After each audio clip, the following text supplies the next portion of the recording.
Hello again and welcome. Michael Pizzolla here, and I'd like to welcome you to this edition of the Value Capping Rant. This is the 2014 Breeders' Cup, which will be held on October 31st and November 1st of 2014.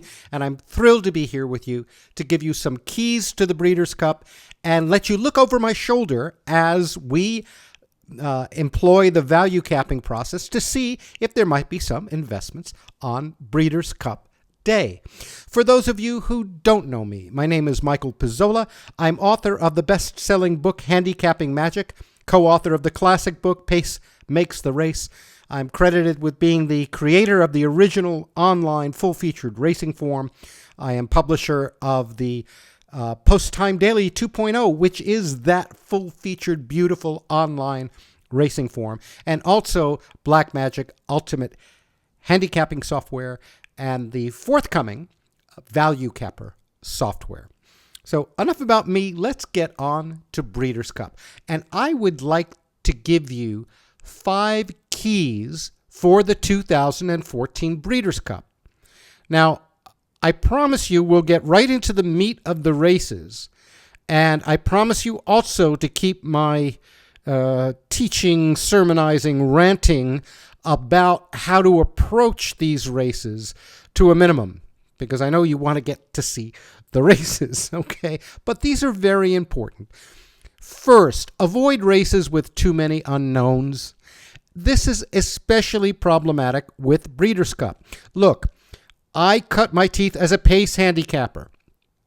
I taught with the Perco group. I was a charter member. I helped develop the incremental velocity numbers with Tom Brohammer in Modern Pace Handicapping. I was his book. I was mentioned there as one of the contributors to all of that, published and all of that. So if my numbers are based on pace numbers and we have all these foreign horses, for example, with no internal fractions, I don't know how, or I can't project how I think the race should set up. So number 1, avoid races with too many unknowns. Number 2, don't bet a race just because it's Breeders' Cup. And this is a tremendous temptation, because a lot of times you look at the superfecta and trifecta payoffs and it looks like a lottery payoff. So there's the tendency to want to bet just because it's Breeders' Cup. Don't do that. Treat this as another day. If you can find a good investment at a price, great. If not, look elsewhere. And we'll get to that in a second. The third thing is you're looking for horses you like that the public should not like. It does no good if you do all your work and you come up with the same horse that the public will like, because you won't get your price. And speaking of which, be sure you are getting a price. A lot of these are big fields. Anything can happen. This tragic accident, for example. Be sure you're getting a price, because there's a lot of random events that can happen in a horse race. And finally, don't forget the undercards. Of course, the Breeders' Cup is the star of the show, but there are often great opportunities in the undercards, and not just the undercards at Santa Anita, where it's being held in 2014, the Breeders' Cup is, but at other tracks all over the country, because there are a lot of people who come out just for Breeders' Cup, and there's a lot of casual money, people who aren't maybe even regular horse players, that they just go in for a day at the track because it's Breeders' Cup. So there's an opportunity for a lot of overlays to be held when the public goes crazy on a horse that, maybe has got some things going for it, but maybe there's a horse of equal value. They'll let go off at 10-1. That is some of the richest treasure troves on these big days, especially Breeders' Cup Day. Now, without further ado, let's get going on the races. I'm going to open up Blackmagic Ultimate Handicapping software and let you look over my shoulder as I go through the Breeders' Cup races. Okay, so let's get to the races. And I want you to imagine you're sitting with me and looking at the computer screen as I look at it. This is Blackmagic Ultimate Handicapper software. Actually, it may look a little different for those of you who do use it. This is part of the value capper software that I mentioned before that I'm working on, so some of the cosmetics may look a little different. And we start right away with October 31st, this coming Friday. And by the way, I'm talking to you on Wednesday evening, October 29th, so I don't have scratches. I don't have so many things. Don't know what the weather entirely will be like and so forth. So all of this is subject to those kinds of changes. But let's see what we can see. This is Santa Anita Race 6 on Friday, October 31st, the Breeders' Cup Juvenile Turf Race. And right away we see an issue. There are 5 or 6 foreign horses in the race. We see Hootenanny. There's War Envoy. 7 races, no internal fractions, no numbers. Actambente, foreign horse. Looks like a pretty good horse. Colt, actually, no numbers. Wet Sail, no numbers. Faithful Creek. You get the idea. Too many unknowns in this race for me to find an investment. Here we have the Breeders' Cup Mile, the 7th race on Friday, Breeders' Cup Turf Mile. There are 6 horses above the red line. That means there's 6 horses above random. And, we kind of agree with the public. We have Golden Sense right on top. Now, if I wanted to go fishing, we have Tapiture, who ran in the Derby, and Pants on Fire, and they all look relatively okay. And then there's this 6-horse Golden Ticket. Runs some pretty good races. The question I would have is whether, it's had 5 races at a mile. It's finished, it's won 2 of them, finished second twice. Only question I would have is, are the numbers from the Belmont Mile a little exaggerated? Because, as you know, the Belmont Mile is run at 1 turn. However, it looks okay. I would have to get a very long price, somewhere in the 20-1 range, to consider betting this horse. Golden Sense, obviously a strong horse, but these odds, 5-1, 5-1, 6-1, 7-1, indicates to me it's a wide open race. So I would be looking at Golden Ticket at, if I get a price at in the 20-1 range. By the way, as I recall, and let's take a look at his past performance. I think I made a note on this. Oh, yes, at the very bottom, you can see this horse, I keep saying, this horse finished second in last year's Breeders' Cup Dirt Mile. So don't know if he'll be a price, but it looks like it might be a good shot. The 8th race is the Breeders' Cup Juvenile. Actually, the Juvenile Fillies Turf, if I recall correctly. And once again, we have the situation where there are several horses without any ratings. Prize Exhibit, Civoliere, the Irish horse with an Italian name, Qualify, and so forth. Bringing us to the 9th race on Friday, the Breeders' Cup Distaff. Now,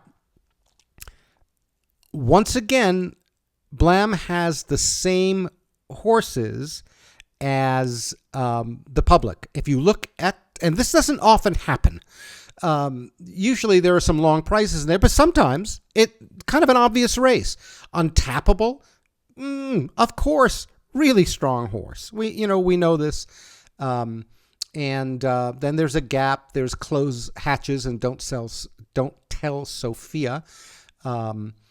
One thing that I might Don't Tell Sophia, I make 6-1 on the Black Magic line, 14-1 on Contention, which is what I think the public should make the horse.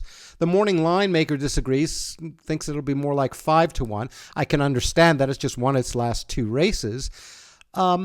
This race comes up as highly pressured, means it favors the closers. Don't Tell Sophia is one of the 2 closers. Now, the other closer is Ria Antonia. What's interesting is the 2 closers in the race both come out of that Spinster Stakes at Keeneland last time. So that's a natural play. Of course, I prefer, quote unquote, Don't Tell Sophia because it's higher on the line. You know, she's at 6-1 on the line, while Ria Antonio is 9-1 on the line. But I will take whichever one of those is a long price. I would take Don't Tell Sophia, starting somewhere in the 10-1 range. Ria Antonia somewhere in the 20-1 range. But I'll definitely have them hooked up in exactas. I mean, they're all coming out of the same race. I'll use the 11 as well, because the 3 horses from the Spinster. So that looks like a pretty straight ahead. I'm going to go ahead and star that race because I want to remember to have an investment.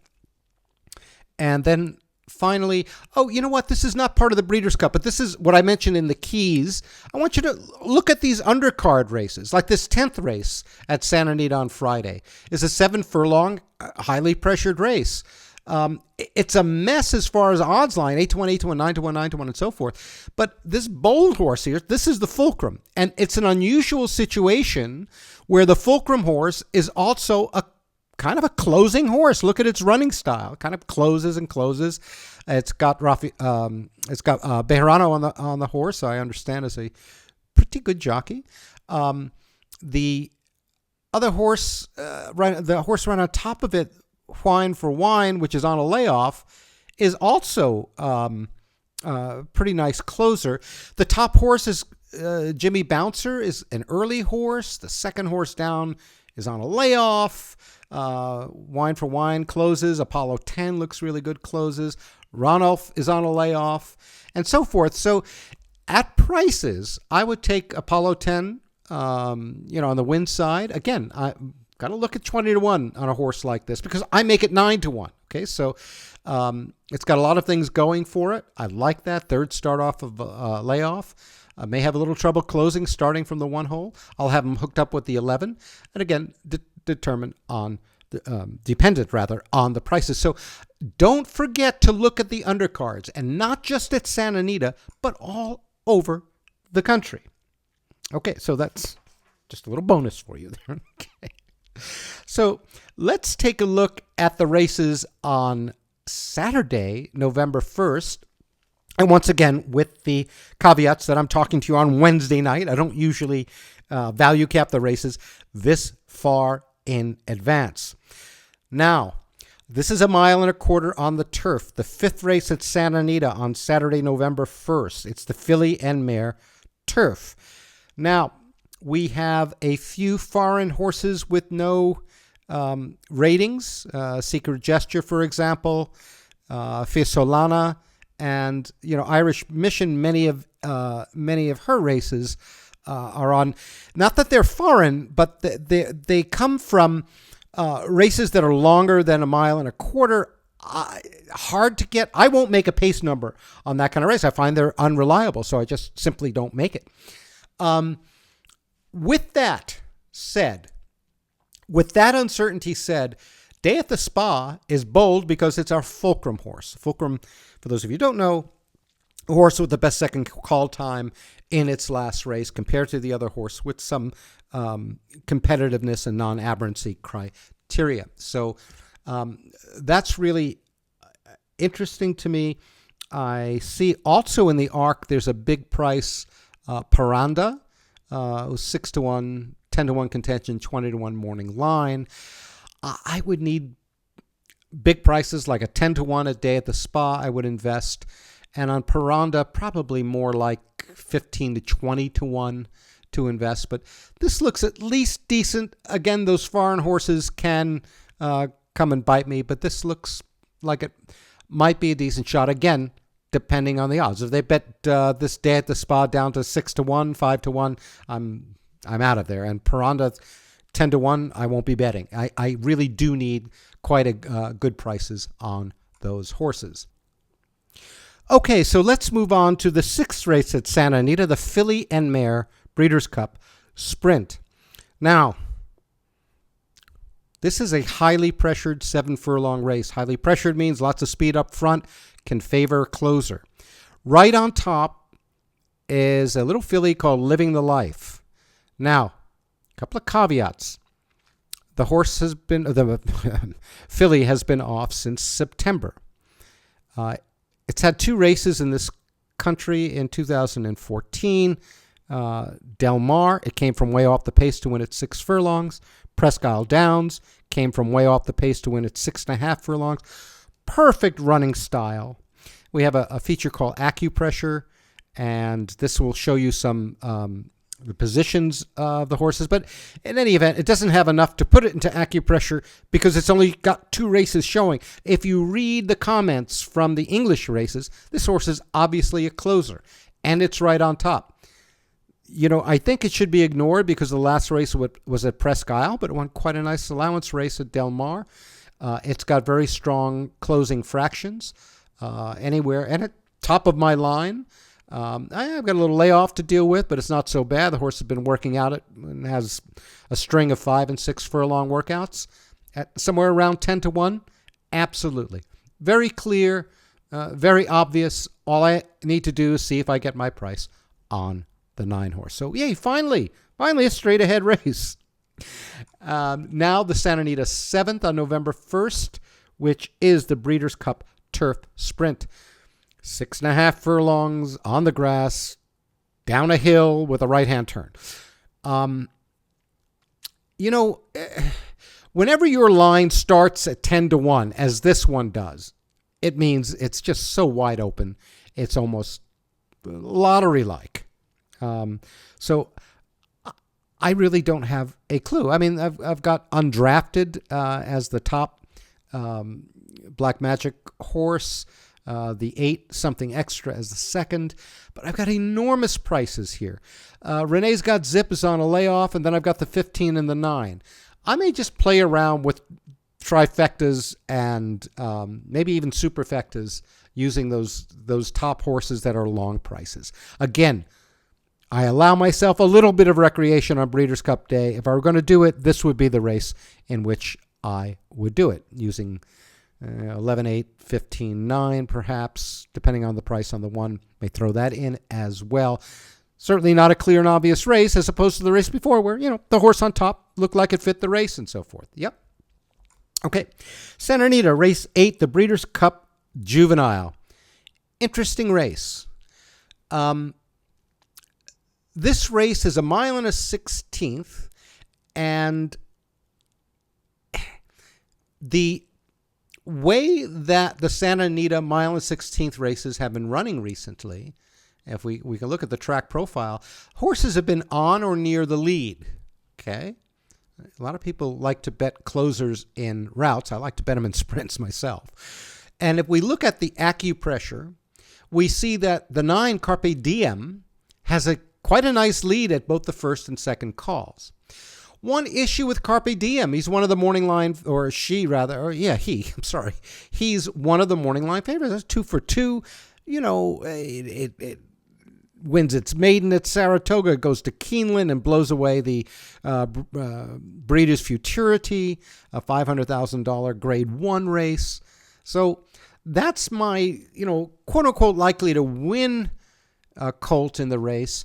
An interesting colt is this 3 Blue Dancer. Now, this is going to be completely overlooked by the betting public, mainly because it's coming from minor tracks in Canada, Hastings, Assiniboia, Northland, and the numbers from those tracks are pretty competitive in this field. And if I get somewhere near 30 to 1, I'll have some money on this horse. I mean, I don't know how they'll translate. But the horse is 4 for 4. Actually, got DQ'd up, it looks like, in one of those races. But still, I think it'll be overlooked. Carpe Diem has, got the pace advantage in the race. I mean, in the sense that the race looks unpressured. The track favors horses near the front at the distance recently. And it owns both the calls. But a little bit tempted at a huge price at the 3 Blue Dancer. All right, well, we're making fast work of it, and this is just pretty much how it is. Again, without knowing the odds and all of that, I can't be more specific other than kind of give you a range. But here's a race we won't have to spend very much time on. Oh, I just landed on Magician, handicapping Magic, handicapping Magician. And by the way, Magician has to disappear because it was scratched from the race, I think because of an injury. I did read about that this afternoon. But in any event, there are 7 colts and 7 entries in this race, because there are colts and there's 1 filly and so forth. 7 of them are foreign and have absolutely no ratings. Or I take that back. There are quite a few of these entries with no ratings, so enough that I can't get. If I see, here's Magician, and the mile and a quarter I have no number on. Telescope's got no numbers whatsoever. Chiquita's got no numbers, and Main Sequence I've got no numbers on. Twilight Eclipse has been running all marathons. I don't make numbers. Those aren't amenable, in my mind, to pace analysis. So I'm out of here. Again, if I'm looking at lotto numbers, maybe I'll take this 9, 10, 13 box. So, and just leave it at that. But as far as a serious investment, no. Breeders' Cup Sprint. And as usual, the Breeders' Cup Sprint comes up as a highly pressured race because a lot of horses are going for the lead. Interestingly, and the Black Magic software had some internal numbers for Sha Tin in Hong Kong, where the top horse Rich Tapestry had been running. And it's the kind of thing where it can get the numbers, but it's not allowed to use them. I'm not so sure I would use the Sha Tin numbers. So I'm going to stick Rich Tapestry with its top race. And when I do, it kind of comes into line with the other entrants in the race. Once again, we have a line that starts at 10-1. So again, wide open race. There is one distinction, and yes, by the way, I'll use Rich Tapestry in that race. When I looked at the acupressure, I found one closer in the race, and that's the 7 horse Miko Margarita. This horse should be a very, very long price. It's been running at Remington Park and Mountaineer, all the tracks I like to play in the evening, and Evangeline. It's really not a quote-unquote classy colt, but on the other hand, it's finished in the money 14 times out of 20. It hasn't earned anything. It doesn't really belong with this, august company. However, it's got very good and strong late fractions in the field. If we were going to, sort it, it's kind of close thirds, 92, 91, and 90 for the 9, 5, and 7 horses. So at somewhere around 25-1, I would certainly take a shot here, hook him up with Rich Tapestry. And again, it's not a clear race. The line starts at 10-1. There are many horses above random. 1, 2, 3, 4, 5, 6, 7, 8, 9, 10 horses among random. But at least there's a distinction I can make, again, at a huge price. Not a simple and clear race. This is, really speculating. But I might take a shot at Miko Margarita in the 25-1 range. Moving on to the Santa Anita 11th, the Breeders' Cup Mile. Once again, we are deluged with foreign horses. Veda, which means knowledge, no ratings at all. Mustajib, no ratings at all. Anodin, no ratings at all. And I'm done. Tornado, the morning line favorite, no ratings at all. I'm done. I can't tell. Obviously is on top, and the fulcrum, and I was sitting with one of the users of Blam who was visiting Las Vegas, and we ran into each other at the book. He's a very, very sharp person, ex-professional athlete, and just extremely sharp. And one thing that I noticed is that he knew a lot of the things that I'm talking about, like the fact that a fulcrum is so important, or an advanced form pattern. But one thing when we were discussing that kind of made sense to him that I was explaining is it's all got to be in the context of the race. So yes, fulcrum horses, definitely, they run a lot, and they show up in the exotics a lot.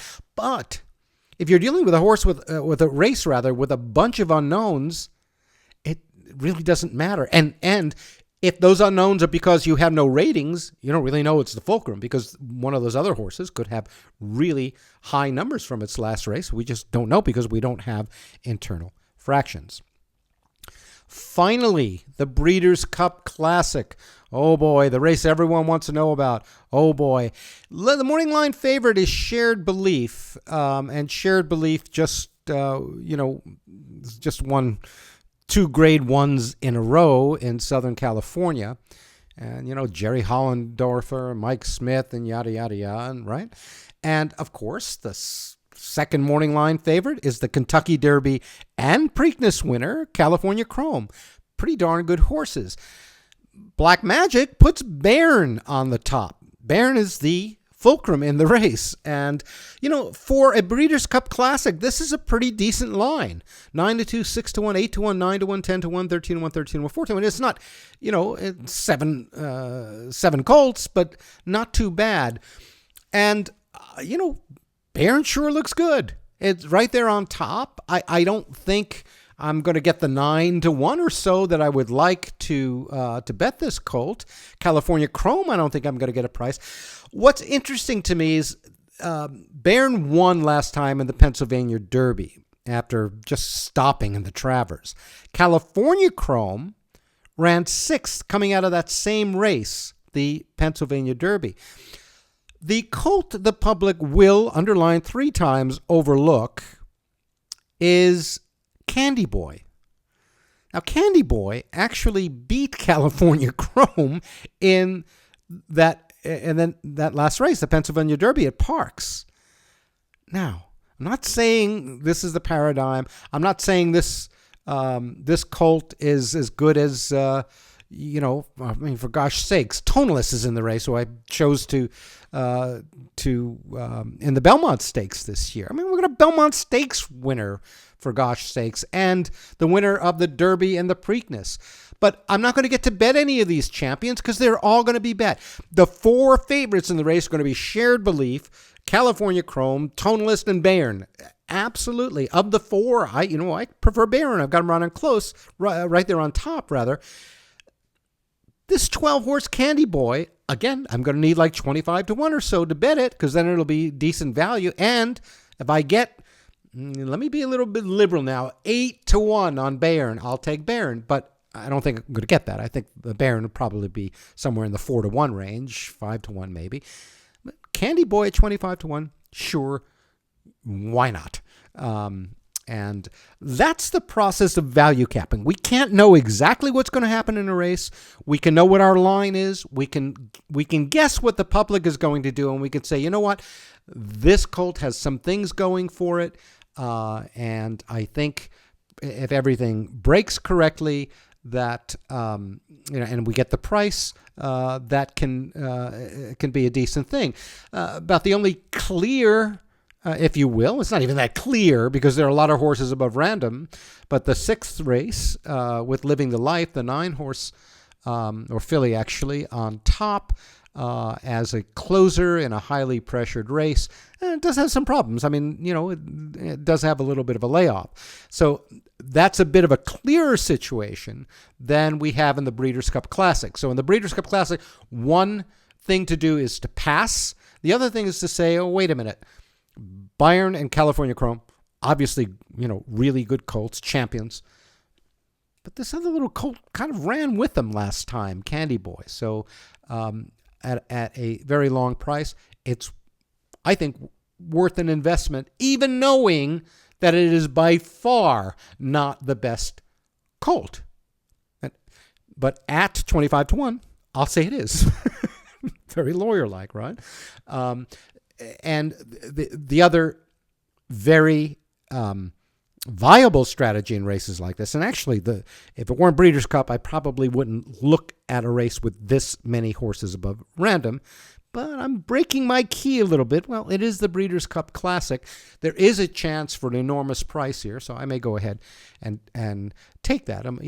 Candy Boy and Zevo, both, very big prices. Candy Boy, I'm looking at a little more because of it's just having run with California Chrome.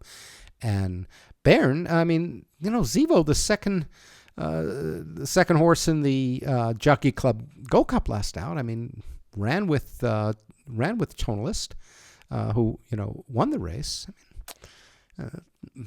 That little horse can show up in the exotics as well. So there are some possibilities here. 7, 13, 12, and 8. I'll be looking Bayern at a price 9-1, 8-1. Don't think I'm going to get anywhere near that. Candy Boy, I will take a flyer on. Again, I'll need 25-1, and then I'll consider an investment. But look, no matter what happens with these horses on Friday and Saturday at Breeders' Cup, we can't know. We can't predict. Who knows with all the randomness?